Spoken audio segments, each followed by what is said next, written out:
Hello అందరికీ welcome back to my channel. నేను మీ సవిత. ఈరోజు అయితే మీకోసం ఒక స్పెషల్ స్వీట్ రెసిపీ, అందరికీ పరిచయం ఉన్న స్వీటే పల్లి పట్టి. ఏముందిలే బెల్లం పాకం పట్టేసి దాంట్లో పల్లీలు వేస్తే అయిపోద్ది అనుకుంటారు, కానీ నేను చెప్పే టిప్స్తో చేశారనుకో అచ్చం బయట కొన్నట్టే ఉంటుంది, అంతకంటే టేస్ట్ ఉంటుంది. ఇంకెప్పుడు బయట కొనరు. సో నేను చెప్పిన ప్రాసెస్లో ఒకసారి ట్రై చేయండి. అలాగే ఎలా వచ్చిందో కామెంట్ చేయండి. వీడియోని అయితే స్కిప్ చేయకుండా లాస్ట్ వరకు చూసేయండి. అలాగే ఇంకా నా ఛానల్ ఎవరైనా సబ్స్క్రైబ్ చేసుకోకపోతే సబ్స్క్రైబ్ చేసుకోండి. ఇప్పుడైతే ఇంట్లోనే ఈజీగా పల్లి పట్టిని బయట కొనే టేస్ట్ వచ్చే విధంగా ఎలా చేయాలో చూపిస్తాను. ప్రాసెస్ అయితే చూసేయండి. ముందైతే దీనికోసం కావాల్సిన పదార్థాలు: పల్లీలని 1.5 కప్పున్నర వరకు తీసుకోండి. ఆ తర్వాత 1 కప్పు బెల్లం, 1.5 కప్పున్నర పల్లీలకి కప్పు బెల్లం పర్ఫెక్ట్గా సరిపోతుంది. తర్వాత కొద్దిగా వంట సోడా, అలాగే కొంచెం నెయ్యిని తీసుకోవాలి. ఆ తర్వాత స్టవ్ పైన ఒక గిన్నెను పెట్టుకొని గిన్నె వేడైన తర్వాత మనం తీసి పెట్టుకున్నటువంటి కప్పున్నర పల్లీలు అయితే వేసుకొని నెమ్మదిగా స్టవ్ని ఖచ్చితంగా లో ఫ్లేమ్లో పెట్టుకొని మాత్రమే పల్లీలను ఫ్రై చేసుకోవాలి. అప్పుడే పర్ఫెక్ట్గా ఫ్రై అయిపోతాయి పల్లీలు, లేదంటే పైన మాడిపోయి లోపలంతా పచ్చి పచ్చిగా ఉంటాయి. సో సిమ్లో పెట్టుకొని మాత్రమే పల్లీలను ఫ్రై చేసుకోండి, అప్పుడే పల్లీ చిక్కీ అనేది టేస్టీగా వస్తుంది. ఇలా కలర్ చేంజ్ అయిన తర్వాత స్టవ్ ఆఫ్ చేసుకొని చల్లార్చుకోండి. వేయించుకున్న పల్లీలు చల్లార్చిన తర్వాత ఇలా పొట్టు తీసుకొని పల్లీలని పలుకులుగా చేసుకొని తీసుకోవాలి. ఇలా ఈ పలుకులని పక్కకు పెట్టుకుందాం. ఆ తర్వాత ఒక ప్లేట్కి అయితే ఇలా నెయ్యిని రాసుకొని పక్కకు పెట్టుకుందాం. ఆ తర్వాత పల్లి పట్టి చేయడానికి స్టవ్ పైన ఒక గిన్నెను పెట్టుకొని మనం తీసుకొని పెట్టుకున్నటువంటి 1 కప్పు బెల్లాన్ని అయితే తీసుకుందాం. ఈ బెల్లం ఖచ్చితంగా ఇలాగే ఉండాలి. పొడి బెల్లం అయితే అస్సలు పనికి రాదు, పల్లి పట్టి అనేది విరిగిపోతుంది, సరిగా రాదనమాట. ఇట్లాంటి బెల్లాన్ని మాత్రమే తీసుకోండి. ఒక 2 నిమిషాల పాటు లో ఫ్లేమ్లో పెట్టుకొని కలుపుతుంటే బెల్లం అనేది కరిగిపోయి ఇలా పొంగొస్తుంది.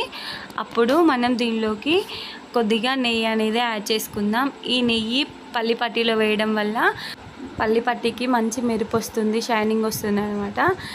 సో ఇట్లా కొద్దిగా నెయ్యి వేసుకొని కలుపుకున్న తర్వాత ఒక 10-15 నిమిషాల్లో ఈ బెల్లం పాకం అనేది ఇలా ముదురు రంగులోకి మారుతుందన్నమాట. మనం పాకం అనేది చెక్ చేసుకోవాలి. ఇలా పాకం వాటర్లో వేసుకుంటే ఇట్లా విరిగిపోయినట్టయితే పాకం అనేది పర్ఫెక్ట్గా వచ్చినట్టు, లేదా ముద్ద కడితే పాకం ఇంకా రానట్టు.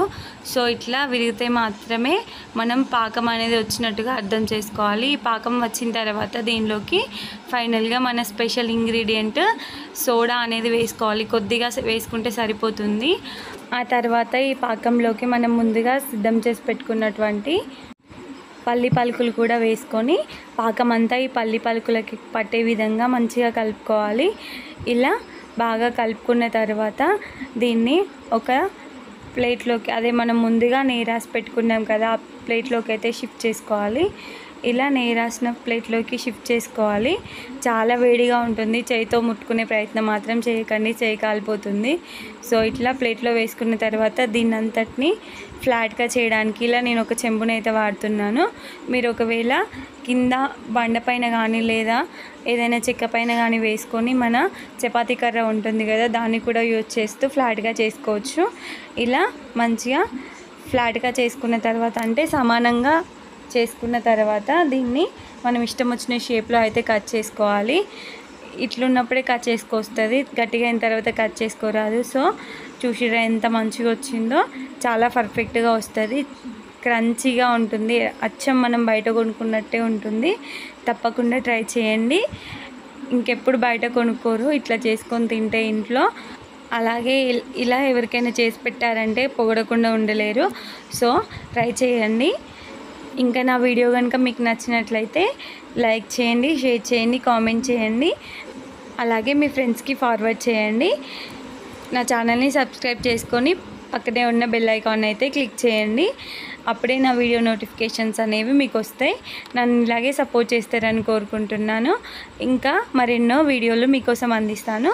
Thank you for watching. Bye bye.